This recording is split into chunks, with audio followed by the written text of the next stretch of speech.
है जिन्हें हम इस वीडियो में बनाने वाले हैं। पानी!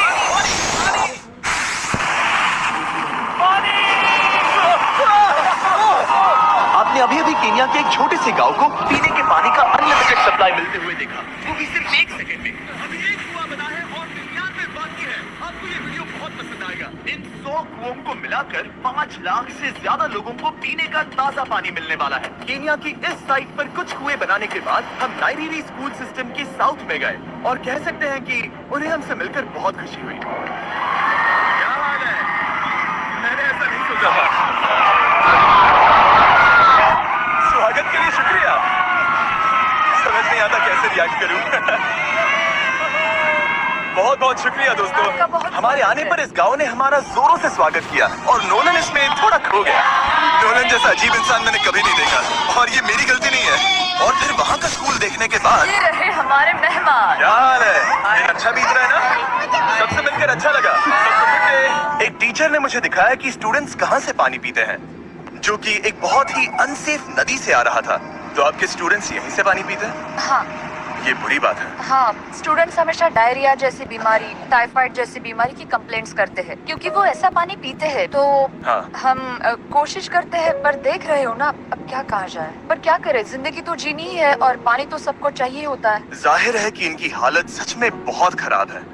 असुरक्षित पानी पीने से इन बच्चों की जिंदगी बहुत कम होती जा रही है, पर कम से कम इस गांव की मदद करने की हम पूरी कोशिश करने वाले हैं।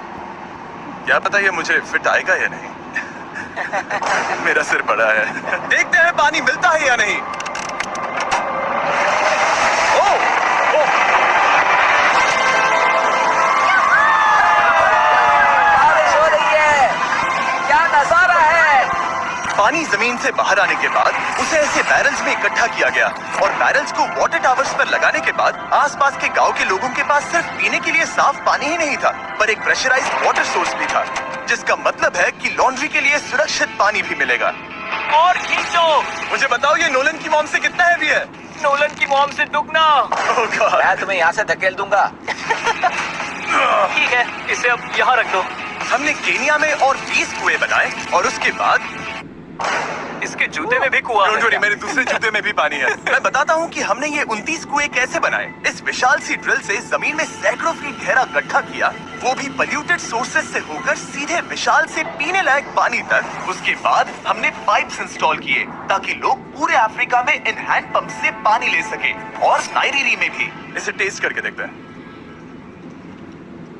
पानी जैसा है। मुझे इस 5 गैलन ड्रम को भरने के लिए 5 मिनट लगे। इससे एक दिन में कितना पानी मिल सकता है? 3600 गैलन्स एक दिन में। ये ना केवल इस स्कूल के 400 बच्चों को कवर करेगा, बल्कि स्कूल के आसपास के गांव वाले भी इसका अच्छे से इस्तेमाल कर सकते हैं।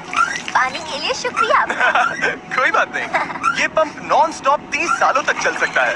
आपको लग रहा होगा कि इस तरह का बड़ा काम करने के लिए एक बड़े गवर्नमेंट की जरूरत पड़ेगी, पर ये सच नहीं है। ये प्रॉब्लम सुलझाना बिल्कुल मुमकिन है और ऐसी चीजें करने के लिए इंसानियत को आगे आना ही चाहिए। आपकी कामयाबी का राज क्या है?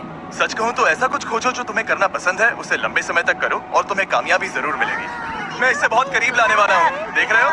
मजेदार है ना? जरा ऊपर देखो, वो रिकॉर्ड कर रहा है। ठीक है, मैं इसे करीब लाने वाला हूँ।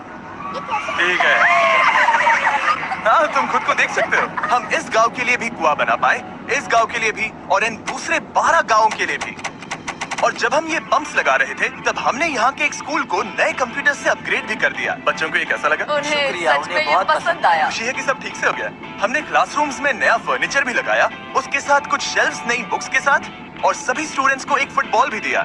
Thank you mister beast, thank you. यहाँ तक कि सभी क्लासरूम्स में नए व्हाइट बोर्ड्स और प्रोजेक्टर्स भी लगाए। आप सबको ये प्रोजेक्टर पसंद आया?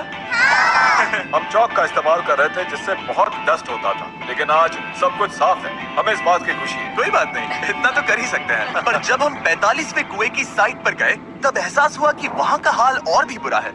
जब भी उन्हें पानी की जरूरत पड़ती थी, तब उन्हें जंगल से 1 मील खतरनाक रास्ता तय करके जाना पड़ता था, जो एक विशाल सी पहाड़ी से जाता है।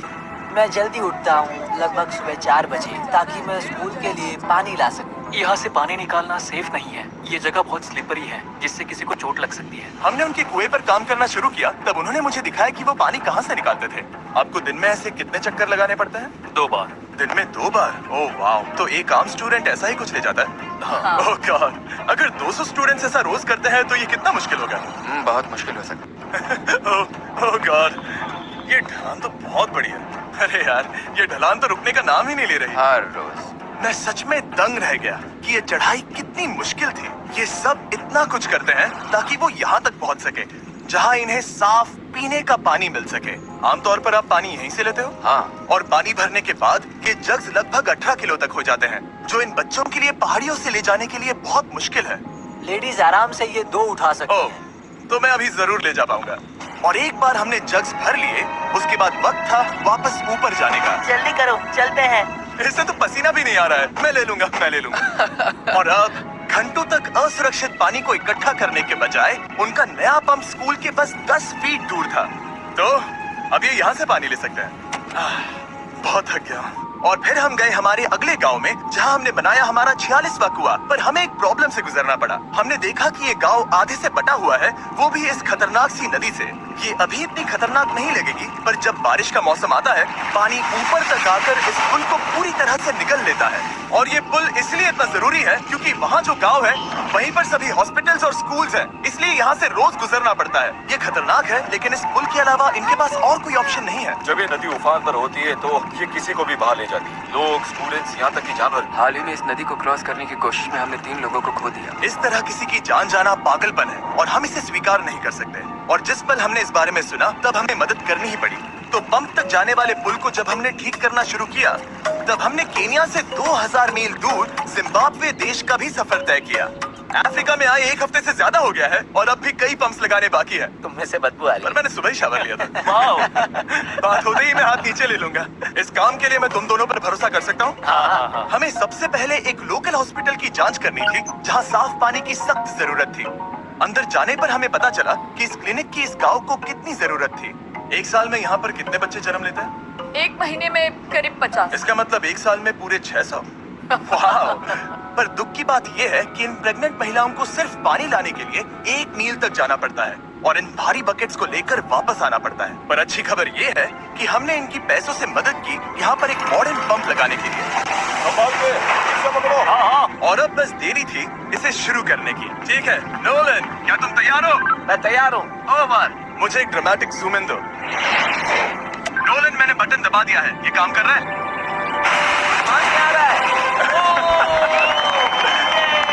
आप जाकर चेक करना चाहेंगे? हाँ, चलो चलते हैं। लोगों को पानी मिलता देख मुझे बहुत आखिर अच्छा खुशी हो पानी रही मिल गया। है। ये सच में कमाल की बात है। हमारा नोलन एक प्रोफेशनल डांसर है। मैं डांस कर रहा हूँ। कर क्या रहा है? सॉरी, मैं नहीं चाहता कि आप इसे और देखें। साफ पानी मिले ये पक्का करने के अलावा इस गांव में बहुत से स्टूडेंट्स को ट्रांसपोर्टेशन की भी दिक्कत थी, तो हमने इन सबको नई साइकिल्स देने का फैसला किया। बच्चे बहुत ज्यादा हैं, पर हमने साइकिल्स क्यों नहीं खरीदी? सच बताऊं तो मुझे साइकिल चलाना नहीं आता। जिमी को सिर्फ साइकिल देना आता है। कभी इसे चलाना नहीं सीखा। तो चलो हम एक रेस लगाते हैं। 3, 2, 1, गो! सभी मुझसे आगे जा रहे हैं। संभल के, मुझे चलाना नहीं आता, किसी को उड़ाना नहीं चाहता। तुम इसे चलाओगे? ठीक है, जाओ चलाओ। ओके। और इन्हें साइकिल्स देने के बाद हमने तब तक पंप्स लगाई जब तक हम पहुंच गए कुआं नंबर 69 तक। ये कुआं सोलर पावर्ड है, जो गांव के किसानों के लिए खास बनाया गया है, ताकि इनकी फसलों और जानवरों को जरूरत से ज्यादा पानी मिल सके। चाहे गर्मी हो या फिर बिजली ना हो, इससे कोई फर्क नहीं पड़ेगा। और एक पैनल है 200 वॉट्स का, जो एक पंप से जुदा है। ये पंप हर घंटे 5000 लीटर पानी खींच सकता है। बेसिकली ये अनलिमिटेड पानी का सोर्स है इस पूरे गाँव के लिए। ये बहुत बढ़िया है। और जिम्बाब्वे छोड़ने के बाद हम चाहते थे कि अफ्रीका की सभी कम्युनिटीज को पानी मिलता रहे, इसलिए हमने और कुछ पंप्स बनाए युगांडा में, सोमालिया में और कैमरून में। कैमरून में हमने क्या क्या किया ये देखने के लिए फिलैंथ्रोपी चैनल पर हम जल्द ही एक वीडियो अपलोड करने वाले हैं। इन गाँव में वक्त बिताने पर मुझे एहसास हुआ कि पंप्स लगाना कितना जरूरी होता है। कैसे ये खेती को पानी देते हैं, भूखे का पेट भरते हैं, कैसे ये हॉस्पिटल्स को साफ सुथरा रखते हैं, और सबसे जरूरी कैसे ये आने वाले पीढ़ी के बच्चों के लिए लंबी और हेल्दी जिंदगी जीने में मदद करते हैं। और इससे कम्युनिटीज का भविष्य भी सेफ हम होता है। बहुत समय से इंतजार कर रहे हैं साफ पानी के लिए। Water is life. और कुछ लोकल लोगों की मदद से हमने आखिरकार ये पुल पूरा कर ही लिया, जिसे ये कम्युनिटी अगले 100 सालों तक इस्तेमाल कर सकती है। कई जिंदगियां बचेगी, परिवार एक साथ आएंगे, परेशानियां चली जाएंगी। इस वीडियो में हमने जो 100 पंप्स लगाए हैं वो कई जिंदगियां बदल देंगी, पर ये काफी नहीं है। इसीलिए मैं चाहता हूं कि आप जाने से पहले peacephilanthropy.org/wells पर जाएं और मुमकिन हो तो पैसे डोनेट करें। मैं सच कह रहा हूं, हमें इस वीडियो से एक पैसे का भी फायदा नहीं हो रहा है। इस वीडियो से जितने भी पैसे आएंगे वो 100% इन पंप्स को बनाने में खर्च होंगे, वो भी पूरी दुनिया